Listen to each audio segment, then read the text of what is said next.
The Sarah Farman Story, Part 6.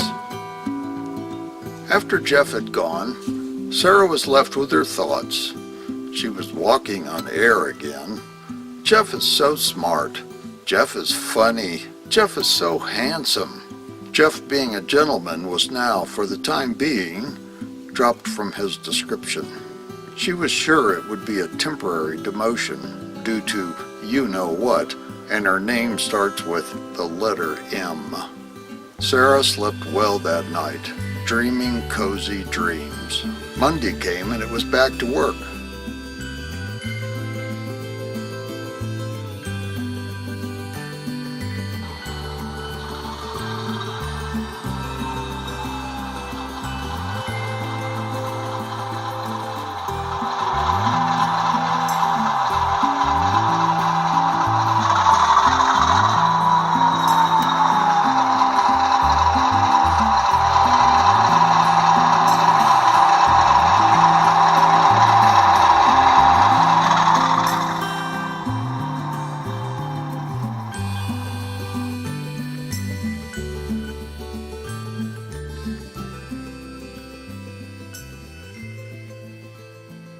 When she got in, there was an envelope on her desk.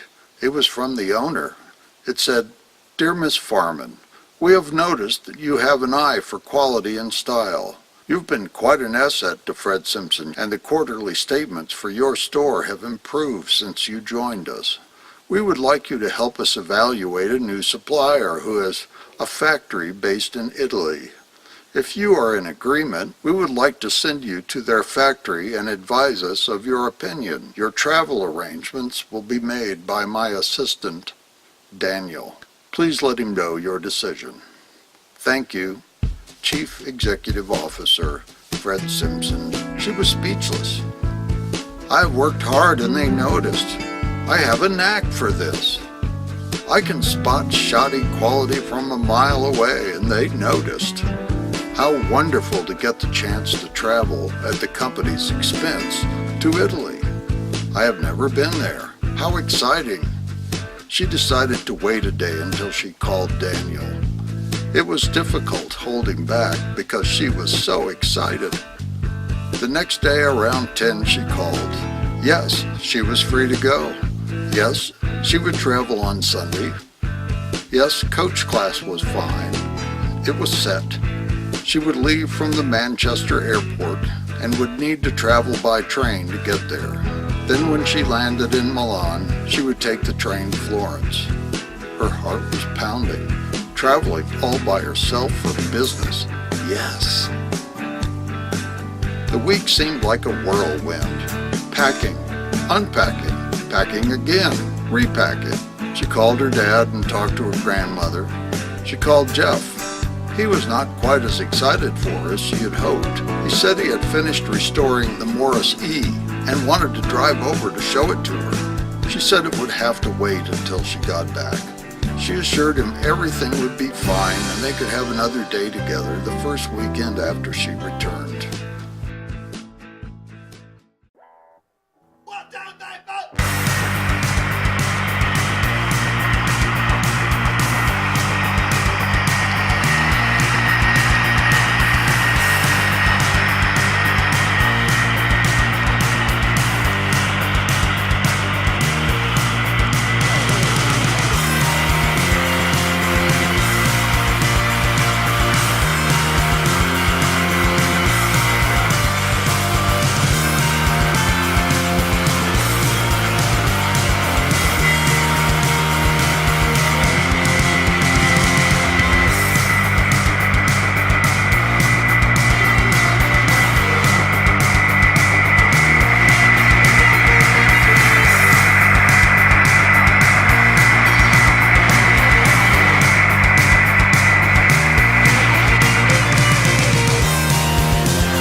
Sarah arrived in Italy. She had no problem with the trains to the airport or the airports, but when it came to the Italian trains, it was a bit confusing. Firenze, Venezia, Milano, Trenitalia, Parigi. What was the Italian word for coach? What was the word for seat number? She ran over the most important words. Binario, bin, numero. She had enjoyed traveling with her girlfriends back on Howe Street, but there were the three of them to figure things out. It was dizzying. She asked for help, and luckily most people were very helpful. Thank goodness, especially for a pretty young woman like Sarah. She found the right train, and when she finally got on with her bag, it was very late. She was exhausted. She still had to get off at the right stop and get a taxi to the hotel. She had spoken to the hotel by telephone and advised them that she would be very late in arriving. Even that was an ordeal. She got to the hotel and settled in her room. She set her travel alarm for 6 a.m. As soon as she went to sleep, it seemed like the alarm was going off. She checked her watch. Yep, 5 a.m., 1 hour ahead. Okay, better get busy. After checking out the shoe company, she spent one more night at the hotel, then headed home. No time for sightseeing on this trip. She filed her report with Daniel the first thing the next morning as soon as she got to the shoe store. Now she had to work all day. How was she going to stay awake? At least it was Friday. When the day was done, she went home and flopped into bed and did not wake up until Saturday morning. Jeff called and woke her up. He wanted to drive down and show her the Morris. She told him, although she would really like to see him, she was exhausted from her business trip. Could they wait until the next weekend? Jeff said, okay, next week. But the way he said it, it seemed a little odd. Sarah went back to sleep.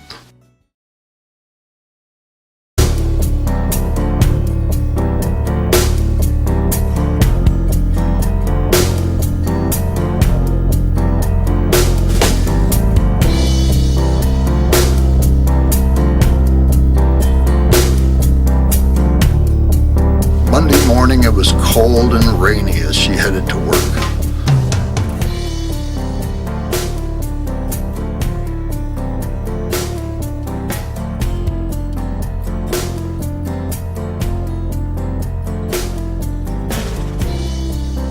When she got home after another long day, the phone rang. It's Jeff, she thought, as she picked up the handset. Hiya, Sarah, he said. Hi, Jeff. How was Italy? It was work. I did not see a great deal other than the leather shop in the town I was in. I went to dinner with the president of the company, though. You had dinner with the president? Was he handsome and charming? He was in his 60s, if that's what you meant. Oh, did you have any fun? Not really, Jeff. I was working. Oh. So what did you do while I was gone? Said Sarah. Oh, well, not much, said Jeff. I took the Morris out for a ride. I've been wanting to see how it drives since I finished the restoration. So how was it, said Sarah, and where did you go with it? It was okay. It is a little hard to steer. I think it needs some work. It is a V8, so it has plenty of power. I will get to work on it tomorrow and get the steering straightened out. So you like powerful cars then? Asked Sarah. Well, yes, of course I do. It's a classic after all. Sarah was wanting to ask when they could get together again, but she didn't want to seem pushy. Jeff said, I want to get back to work on the Morris, so I need to go. Can I call you again? Asked Jeff. Of course, said Sarah. She was tired anyway. I will call later in the week, said Jeff. Okay, said Sarah, and they hung up. That was not what I had hoped for, thought Sarah. To be continued.